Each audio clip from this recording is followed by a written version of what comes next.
Carles Puigdemont, the Catalan leader, making a statement in Barcelona, Spain, on Thursday.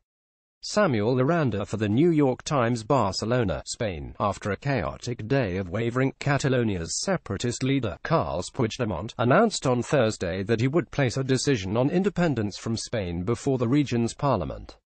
The move by Mr. Puigdemont virtually ensures that the central government in Madrid will take control of the restive region, using its emergency constitutional powers.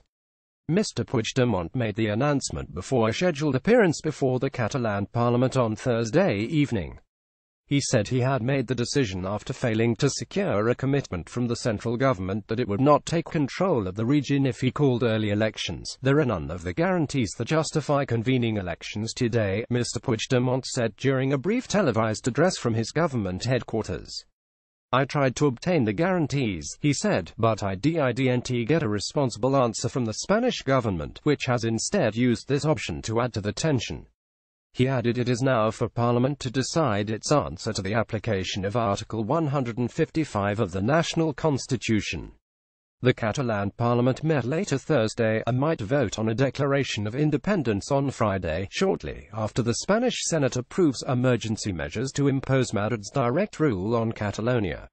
Last Saturday, Mariano Rajoy, the Prime Minister of Spain, announced that, using Article 155, he was preparing to take full control over Catalonia's administration and to replace Mr. Puigdemont, along with Catalonia's entire separatist leadership, in order to stop the region's secessionism in its tracks.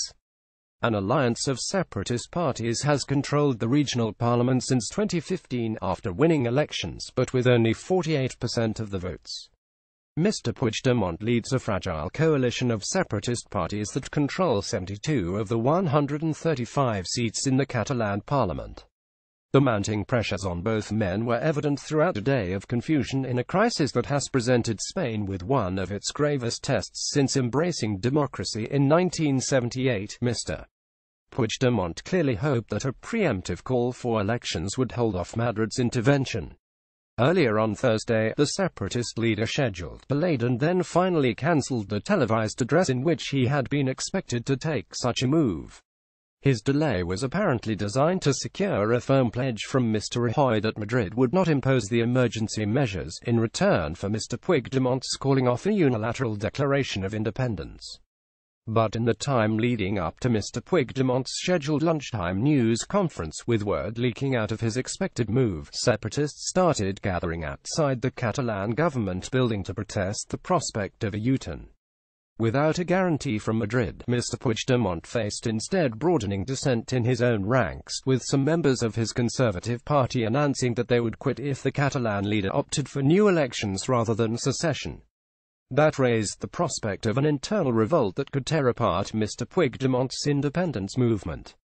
While Mr. Puigdemont was withdrawing his election offer, Soraya Sáenz de Santamaría, the Deputy Prime Minister, told senators in Madrid on Thursday afternoon, "We've got to rescue Catalonia under the emergency measures of Article 155. She defended it as the only way to force separatists to respect the rule of law. The Deputy Prime Minister accused Mr. Puigdemont of prolonging the conflict unnecessarily. "Since last Saturday, nothing has happened, only noise and more noise," she said. Youth celebrated after Mr. Puigdemont's speech.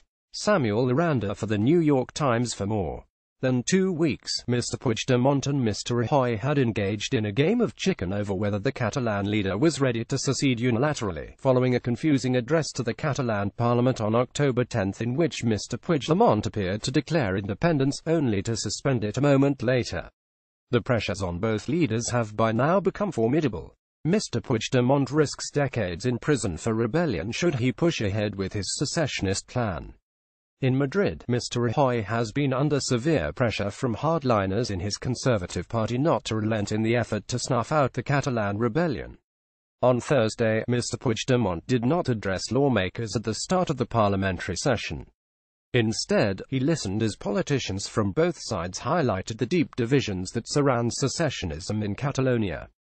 Ana Gabriel, a lawmaker from the far-left Popular Unity candidacy, told Catalan lawmakers that the government of Madrid was preparing a tsunami to take charge of Catalonia under Article 155, without democratic controls and legitimacy.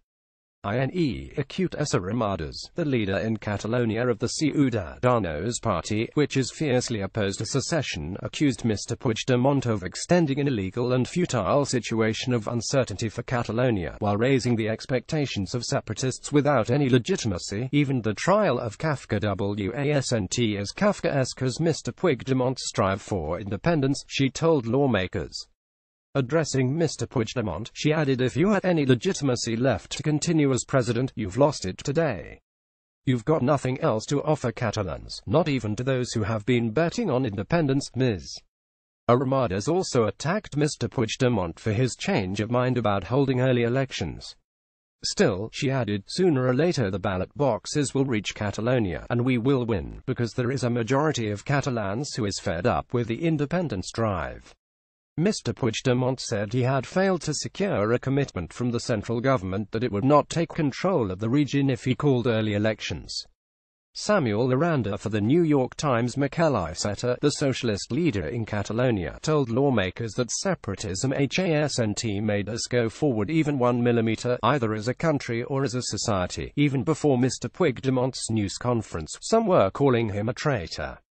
Gabriel Rufián, a Catalan separatist member of the Spanish parliament, wrote 155 pieces of silver in a tweet, a reference to Judas' payment for portraying Jesus in the Bible.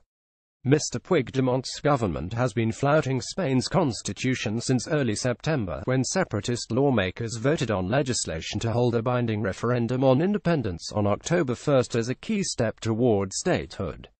Last week, Mr. Puigdemont warned in a letter to Mr. Rajoy that Catalan lawmakers would vote for a declaration of independence if Mr. Rajoy imposed direct rule on the region. Mr. Rajoy's call for Article 155 measures, never used before, would allow him to impose direct rule and to take control of the autonomous region's police force and broadcaster. Last weekend, Mr. Rajoy pledged that Catalonia would hold new elections within 6 months of the introduction of his emergency measures. After the October 1 referendum, Mr. Puigdemont was under intense pressure to declare independence, since Catalans voted for secession in the highly controversial referendum, which was marred by clashes between the Spanish police and Catalan citizens. The vote, however, took place without legal guarantees and with most Catalan opponents of independence staying away in protest. The referendum was declared illegal by Spain's government and courts. This month, a judge from Spain's National Court ordered prison without bail for 2 leaders of the Catalan independence movement, pending a trial for sedition. Last weekend, Mr. Rajoy insisted that using Article 155 was neither our desire nor our intention, but instead the only way to return Catalonia to legality and normality and to maintain a Spanish economic recovery which is now under clear